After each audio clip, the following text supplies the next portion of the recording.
Ethnocentrism. It is judging another culture solely by the values and standards of one's own culture. Ethnocentric judge other groups relative to their own ethnic group or culture, with concern for language, behavior, customs, and religion.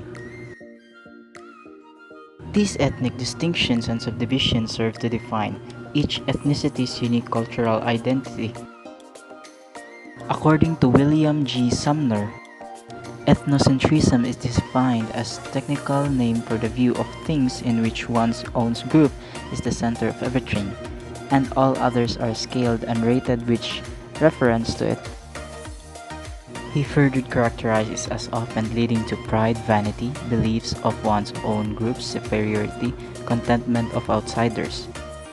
The study of anthropology, ethnocentric are people born into a particular culture that grow up observing the values and behaviors of the culture will develop a worldview that considers their culture to be the norm. If people then experience other cultures that have different values and normal behaviors, they will find that the thought patterns appropriate to their birth culture are not appropriate for the new culture. Examples of ethnocentrism includes religious-centric, divide nation, one nation under God, God's own country, God's chosen people, and God's promised land.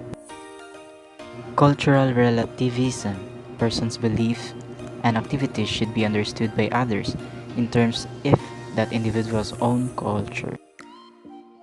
It was established as accepted in anthropological research by Franz Boas in the first few decades of 20th century, later popularized by his students. Cultural relativism was in part a response to Western ethnocentrism. One conscientiously believes that people's art are the most beautiful, values the most virtuous, and believes the most truthful. Boas first articulated the idea in 1887. Civilization is not something absolute, but is relative, and our ideas and conceptions are true only so far as our civilizations goes. Franz Boas, originally trained in physics and geography, argued that one's culture may mediate and thus limits one's perceptions in less obvious ways. He understood culture to include not only certain tastes in food, art, and music or beliefs about religion.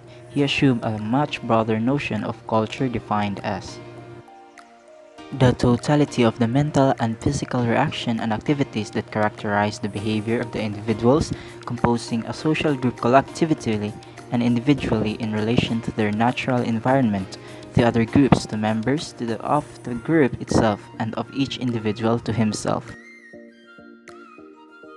This understanding of culture confronts two problems. First, how to escape the unconscious bonds of one's own culture, which inevitably bias our perceptions and reactions to the world. Second, how to make sense of an unfamiliar culture. Generalization. Ethnocentrism, the tendency to assume one's culture and way of life represents the norm or are superior to all others.